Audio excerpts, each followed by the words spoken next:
یہ دنیا ہے اور اس دنیا کے اندر تکلیف اور راحت ملے جلے ہوتے ہیں۔ اللہ تبارک و تعالی نے 3 عالم پیدا فرمائے ہیں۔ ایک عالم جنت ہے، اللہ تبارک و تعالی اپنے فضل و کرم سے ہم سب کو وہاں پہنچائے اور اس میں داخل ہونے کی توفیق عطا فرمائے۔ وہ ایسا عالم ہے کہ جس میں خوشی ہی خوشی ہے، راحت ہی راحت ہے، غم کا نام نہیں، تکلیف کا نام نہیں، اور وہی در حقیقت ہمارا آخری مستقر ہونا چاہیے، وہی ہمارا اصل وطن ہے۔ ہم یہاں در حقیقت مسافر ہیں۔ جیسے کوئی شخص کسی سفر پر جاتا ہے، کہیں بھی وہ ٹھہرا ہو، اس کو اپنی منزل نہیں سمجھتا، عارضی مستقر سمجھتا ہے۔ اسی طریقے سے دنیا جو ہے وہ ہماری مستقر ہے اور اصل وطن، اصل وطن مومن کا جنت ہے۔ حضرت علامہ شبیر احمد صاحب عثمانی رحمۃ اللہ علیہ فرمایا کرتے تھے کہ ایک انسان کا وطن ہے جسمانی، وہ جگہ وطن ہے کہ جہاں انسان پیدا ہوا، اور دوسرا ہے نسب دینی۔ وہ ہر انسان کا، ہر مسلمان کا وطن دینی مدینہ منورہ ہے، جہاں سے اس کو ایمان کی دولت ملی۔ وہی مرکز نور ہے جس سے ہم سب سیراب ہوئے ہیں، نبی کریم سرور دو عالم صلی اللہ علیہ وسلم کی تعلیمات کے ذریعے۔ تو وہ ہمارا وطن ایمانی ہے، یہ وطن دینی ہے۔ اور تیسرا وطن روحانی ہے، اور وہ ہے جنت۔ تو ہمارا اصل وطن تو جنت ہے، یہاں ہم مسافر ہیں۔ وہ جو اصلی وطن ہے اس کے اندر اللہ تبارک و تعالی نے اس کو ایسا بنایا ہے کہ اس میں خوشیاں ہی خوشیاں ہیں، راحتیں ہی راحتیں ہیں، تکلیف کا گزر نہیں، دکھ کا، غم کا گزر نہیں۔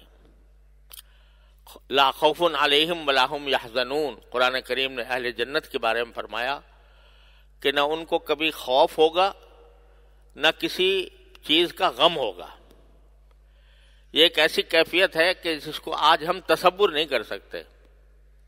دنیا میں جتنی نعمتیں انسان کو حاصل ہو جائیں، لیکن ان 2 چیزوں سے اس کو چھٹکارا نہیں ہو سکتا، ایک خوف سے اور ایک غم سے۔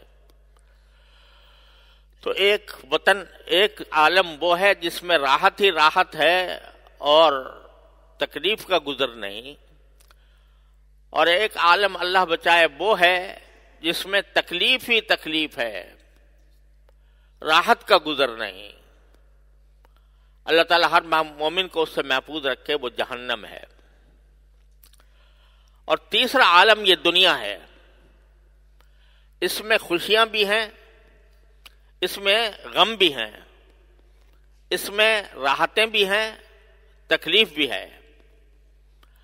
لیکن ایک مومن کے لیے اللہ تبارک و تعالی نے اس طرح کر دیا ہے کہ راحتیں تو ہوتی ہی راحت ہیں، لیکن تکلیف میں بھی ایک مومن کا گھاٹا نہیں ہے۔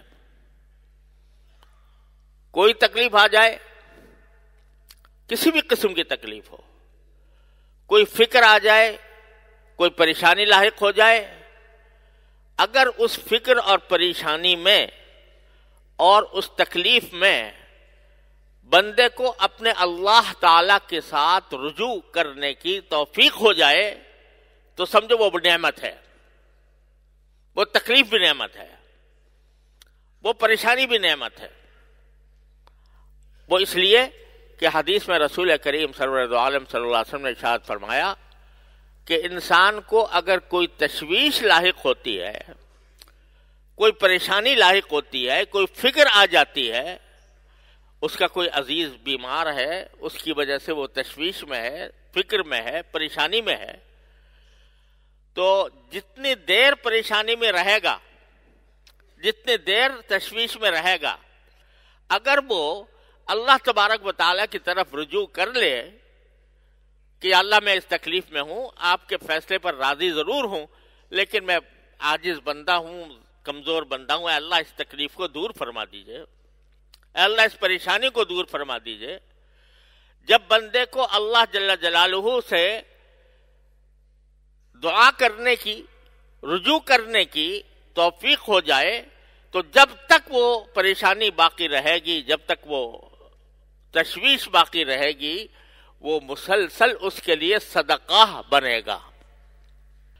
یعنی حدیث میں یہ الفاظ ہیں کہ جو تکلیف پہنچتی ہے، جو بیماری پہنچتی ہے، وہ تو ہے ہی، لیکن حتی الہم یہمہ، کہ یہاں تک کہ وہ تشویش یا وہ پریشانی جو انسان کو لائق ہوتی ہے، وہ بھی اللہ تبارک و تعالیٰ کے ہاں اس کے درجات بلند کرتی ہے، اس کے ثواب میں اضافہ کرتی ہے. مسلسل ثواب اس کو مل رہا ہے جب تک پریشان ثواب مل رہا ہے، بشرطے کہ رجوع اللہ ہو، اللہ تبارک و تعالیٰ کی طرف رجوع ہو کہ یا اللہ یہ تکلیف ہے، اپنی رحمت سے اس کو دور فرما دیجئے، یہ پریشانی ہے اس کو رفع فرما دیجئے. بلکہ حضرات صوفیاء کرام نے یہ فرمایا ہے کہ ایک مجاہدہ ہوتا ہے اختیاری، پہلے زمانے میں زیادہ ہوا کرتے تھے، اب بھی بہرحال جو لوگ طریق تصوف کے سالک ہوتے ہیں تو ان کو بھی کچھ مجاہدات کرنے پڑتے ہیں اختیاری. وہ ایسے کرتے ہیں کہ بھئی بولنے کو دل چاہ رہا ہے مگر نہیں بول رہے، کھانے کو دل چاہ رہا ہے نہیں کھا رہے، سونے کو دل چاہ رہا ہے نہیں سو رہے. ایک مجاہدہ ہے، اپنے نفس کو کچلنے کا ایک راستہ ہوتا ہے جو اختیار سے انسان اختیار کرتا ہے. اس میں بھی اللہ تبارک و تعالیٰ کے بارگاہ میں ثواب ملتا ہے اور اللہ تعالیٰ کے ہاں درجات بلند ہوتے ہیں. لیکن ایک مجاہدہ اضطراری ہوتا ہے. کیا معنی؟ کہ میں نے اپنے اختیار سے وہ پریشانی مول نہیں لی، لیکن اللہ تبارک و تعالیٰ کی مشیت سے میں اس پریشانی میں مبتلا ہو گیا غیر اختیاری طور پر. تو حضرات صوفیاء کرام یہ فرماتے ہیں کہ مجاہدہ اضطراریہ میں بندے کے درجات مجاہدہ اختیاری سے زیادہ تیز رفتاری سے آگے بڑھتے ہیں، یعنی اس پر ثواب بھی زیادہ، اور اس کے نتیجے میں انسان کے جو درجات ہوتے ہیں کہ ایک آدمی عامی آدمی ہے، پھر آگے چل کر وہ نیک آدمی بن جاتا ہے، پھر نیک آدمی سے ولی بن جاتا ہے، ولی سے صدیق بن جاتا ہے. تو یہ جو درجات ہیں، ان درجات میں ترقی جتنی تیز رفتاری سے مجاہدہ اضطراری میں ہوتی ہے. مجاہدہ اضطراری کے معنی کوئی بھی ایسی چیز پیش آ جائے جس سے انسان پریشان ہو، تو اس سے بھی انسان کے درجات بلند ہوتے ہیں. تو مومن کا کسی حال گھاٹا نہیں. حدیث میں رسول کریم صلی اللہ علیہ وسلم نے ارشاد فرمایا کہ مومن کا حال بھی عجیب ہے. اسے کوئی خوشی ملتی ہے تو اس خوشی کے اوپر وہ اللہ تعالیٰ کا شکر ادا کرتا ہے تو اس کے درجات بلند ہوتے ہیں، اس پر رب ثواب ملتا ہے. کوئی پریشانی لاحق ہوتی ہے، اس پریشانی کے اندر وہ صبر کرتا ہے اور اللہ تعالیٰ کی طرف رجوع کرتا ہے، اس پر اس کے درجات بلند ہوتے ہیں. لہذا خوشی ہو یا غم ہو، میں نے عرض کیا تھا نا، یہ دنیا خوشی اور غم اور تکلیف اور راحت کا مجموعہ ہے. کوئی بھی بڑے سے بڑا بادشاہ ہو، صاحب اقتدار ہو، مالدار ہو، سرمایہ دار ہو، کبھی ایسا نہیں ہو سکتا کہ اس کو کبھی کوئی پریشانی لاحق نہ ہو. پریشانی لاحق ہوتی ہے، ہر ایک کو ہوتی ہے، لیکن اس پریشانی کے اندر بس مطلوب یہ ہے کہ بندہ اپنے اللہ سے رجوع کر لے کہ اللہ یہ پریشانی لاحق ہے، اپنی رحمت سے مجھ سے دور فرما دے. یہ کرتا رہے گا تو چاہے دل و دماغ کے اوپر وہ پریشانی مسلط ہو، تب بھی اللہ تبارک و تعالیٰ اس کے اوپر اجر و ثواب عطا فرماتے ہیں، درجات بلند فرماتے ہیں۔ اور جب رجوع الی اللہ ہوتا ہے، اللہ تعالیٰ کی طرف آپ بندہ رجوع کرتا ہے، تو اللہ تبارک و تعالیٰ اس کی دعا سنتے ہیں اور اس کے اوپر اجر و ثواب بھی مرتب فرماتے ہیں۔ لہذا اگر دیکھا جائے تو انسان کی زندگی جو ہے دنیا میں، وہ دو ہی چیزوں پر اس کا دار و مدار ہے۔ کوئی اچھی حالت ہو تو اللہ تعالیٰ کا شکر ادا کرے، یا اللہ مجھے صحت مل گئی، آپ کا فضل و کرم ہے، آپ نے، میں گھر میں داخل ہوا، میں نے اپنے گھر والوں کو عافیت سے پایا، صحت مند پایا، خوش پایا، اللہ آپ کا شکر ہے۔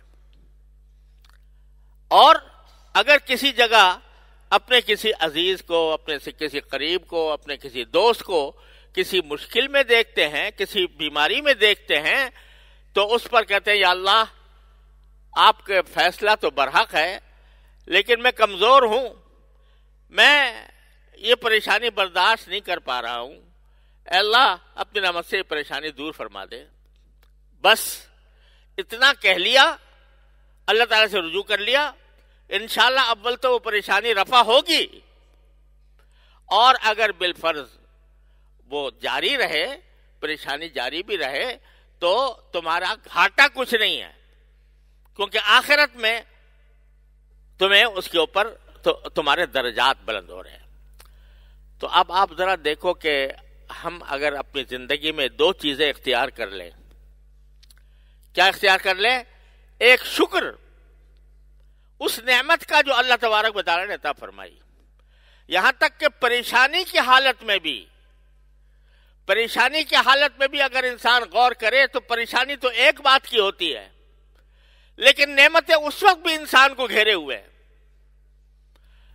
میں ابھی کچھ عرصے پہلے کافی بیمار رہا، تقریباً 1 مہینہ گزرا، بستر پر گزرا اور بیماری کی حالت میں گزرا۔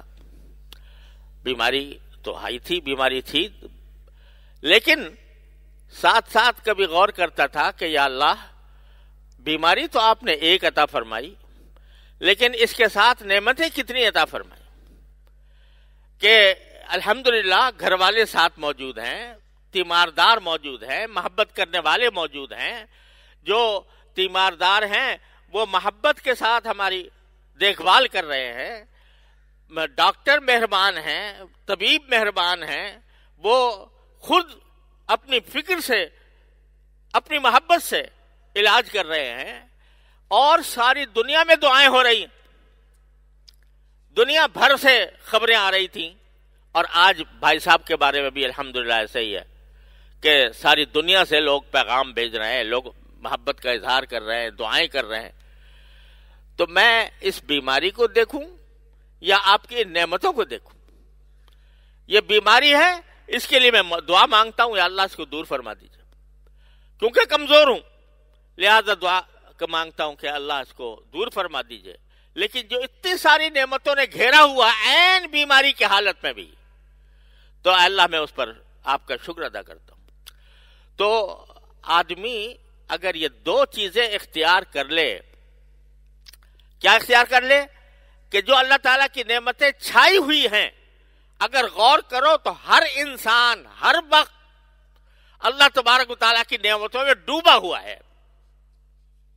آنکھ ایک نعمت، کان ایک نعمت، ناک ایک نعمت، منہ ایک نعمت، دانت ایک نعمت، ہاتھ ایک نعمت، پاؤں ایک نعمت، اور جو سانس چل رہا ہے ہر سانس ایک نعمت۔ حضرت شیخ سعدی رحمۃ اللہ علیہ فرماتے ہیں اپنی گلستان کے بالکل شروع میں، فرماتے ہیں کہ انسان اگر صرف اپنے سانس کو دیکھ لے، سانس ایک مرتبہ باہر آتا ہے اور ایک مرتبہ اندر جاتا ہے۔ اگر سانس باہر آئے تو ایک نعمت، اور اگر وہاں اب اور رک جاتا، اندر نہ جاتا، تو موت تھی، لہذا اس کا اندر جانا دوسری نعمت۔ صرف سانس، ایک سانس میں دو نعمتیں ہیں اللہ تبارک و تعالیٰ کی. اور اگر آدمی صرف سانس کی نعمتوں کا شکر ادا کرنا چاہے تو نہیں کر سکتا، اس واسطے کہ جس وقت پہلی سانس کی نعمت پر شکر ادا کرے گا اتنے میں دوسرا سانس آ جائے گا. تو اگر ساری زندگی شکر میں ہی گزار دے تو صرف سانس کی نعمت کے اوپر بھی حق شکر ادا نہیں کر سکتا. تو نعمتیں تو اتنی ہیں، ان تعدوا نعمت اللہ لا تحصوها، اگر اللہ کی نعمتوں کو شمار کرو تو اس کو تم شمار کر نہیں سکتے. لہذا یہی کر سکتا ہے انسان کہ بھئی جو بھی اچھی چیز سامنے آئے، اچھی حالت سامنے آئے، کم از کم زبان سے ایک مرتبہ الحمدللہ تو کہہ دے، اللہ تعالیٰ کا شکر تو ادا کر دے. یا اللہ میں نے گھر والوں کو اچھا دیکھا، آپ کا شکر ہے. یا اللہ آپ نے کھانا عطا فرمایا، آپ کا شکر ہے.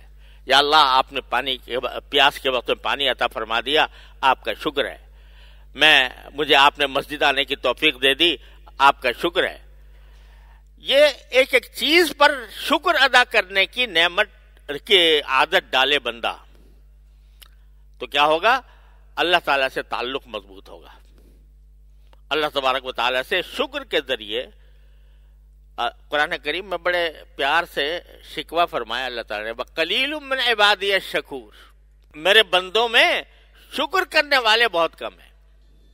تکلیفیں کو بتانے والے، تکلیفوں پر باویلا مچانے والے بہت، لیکن میری نعمتوں پر شکر کرنے والے کم ہیں. تو اے اللہ ہمیں انہی کم لوگوں میں شامل فرما دے اپنے رحمت سے، کہ جو ہر وقت تیرا شکر ادا کر رہے ہوں. تو ایک تو یہ چیز ہے جو اچھی حالت میں، خوشی کی حالت میں بندہ شکر ادا کرنے کا عادی بن جائے. جب عادی بن جاتا ہے تو دل سے ہوتا ہے، دل سے شکر ادا ہوتا ہے، دل سے ہوتا ہے، زبان سے بھی ضروری نہیں، دل سے ہی کہہ لے اللہم لک الحمد و لک الشکر، اے اللہ آپ کا شکر ہے، آپ کی حمد ہے، آپ کا شکر ہے. تو وہ نعمت کے اوپر جتنا شکر ادا کرے گا اللہ تعالیٰ فرماتے ہیں لَأَزِيدَنَّكُمْ، میں اور دوں گا تمہیں. جس نعمت پر شکر ادا کرو گے اس پر مزید اور بھی عطا کروں گا. اور اگر کوئی پریشانی لاحق ہے، کوئی تشویش لاحق ہے تو مانگو مجھ سے، میرا دروازہ کھلا ہوا ہے، میری طرف رجوع کرو کہ یا اللہ میری اس پریشانی کو اپنے فضل و کرم سے دور فرما دیجئے. تو یہ دو چیزیں ایسی ہیں، ایک شکر اور ایک دعا، جو بندے کو اللہ تبارک و تعالیٰ سے قریب تر کرتی جاتی ہیں، بشرطے کہ بندہ عادی بن جائے. کوئی مشکل کام نہیں، کوئی پیسے خرچ نہیں ہوتے، کوئی محنت نہیں ہوتی، لیکن دل سے آپ ہر نعمت پر شکر ادا کرنے کی عادت ڈالے اور ہر تکلیف پر اللہ تعالیٰ سے رجوع کرنے کی عادت ڈالے. حدیث میں آتا ہے رسول کریم صلی اللہ علیہ وسلم نے فرمایا تمہارے جوتے کا تسمہ بھی ٹوٹ جائے تو اللہ سے مانگو. اب جوتے کا تسمہ ٹوٹا ہے تو ظاہر بات تو یہ ہے کہ انسان کسی موچی کے پاس جائے، اس سے جا کے ٹھیک کرائے. لیکن سرکار دو عالم صلی اللہ علیہ وسلم فرماتے ہیں پہلے دعا کرو یا اللہ میرے جوتے کا تسمہ ٹوٹ گیا، اس کو ٹھیک کرا دیجیے، پھر جاؤ موچی کے پاس. کیوں؟ اس لیے کہ موچی کا ملنا بھی تو اسی کے قبضے قدرت میں ہے. آپ موچی کو تلاش کرو، ملتا ہی نہیں، لیکن وقت پہ مل گیا، یہ اللہ کی نعمت ہے، اللہ تعالیٰ کی عطا ہے. اور مل بھی جائے تو وہ باقی ٹھیک کر دے، یہ اس کی کیا ضمانت ہے؟ تو پہلے مجھ سے مانگو، پھر بیمار ہو تو پہلے مجھ سے مانگو، پھر دوا کی طرف جاؤ. دوا کی طرف جانا یہ بھی سنت ہے نبی کریم صلی اللہ علیہ وسلم کی. لیکن اصل عقیدہ، اصل بھروسہ اللہ تبارک و تعالیٰ کے اوپر ہونا چاہیے. اللہ تبارک و تعالیٰ سے مانگنے کی عادت ڈالنی. جو بندہ ان دو چیزوں کی پابندی کر لے مشق کر کے، تو کبھی نہ کبھی وہ شکر ادا کر رہا ہوگا، اور کبھی نہ کبھی وہ شکر ادا کر رہا ہوگا اور کبھی وہ دعا مانگ رہا ہوگا. اور دونوں چیزیں جنت تک پہنچانے کے بہترین راستے ہیں، جن میں کوئی محنت نہیں مشقت نہیں، کوئی خرچ نہیں. اللہ تعالی ہمیں اس کی توفیق عطا فرما دے کہ ہم اس کے شکر گزار بندے بھی بنے، اور ساتھ میں مصیبتوں پر یا تکلیفوں پر یا پریشانیوں پر اللہ تبارک و تعالیٰ سے رجوع کر کے دعا کرنے کے بھی عادی بن جائیں. انشاءاللہ پھر دیکھو کہ اللہ تعالیٰ سے تعلق کتنا مضبوط ہوتا ہے. اللہ تعالیٰ ہم سب کو اس کی توفیق عطا فرمائے. وآخر دعوانا الحمدللہ رب العالمین.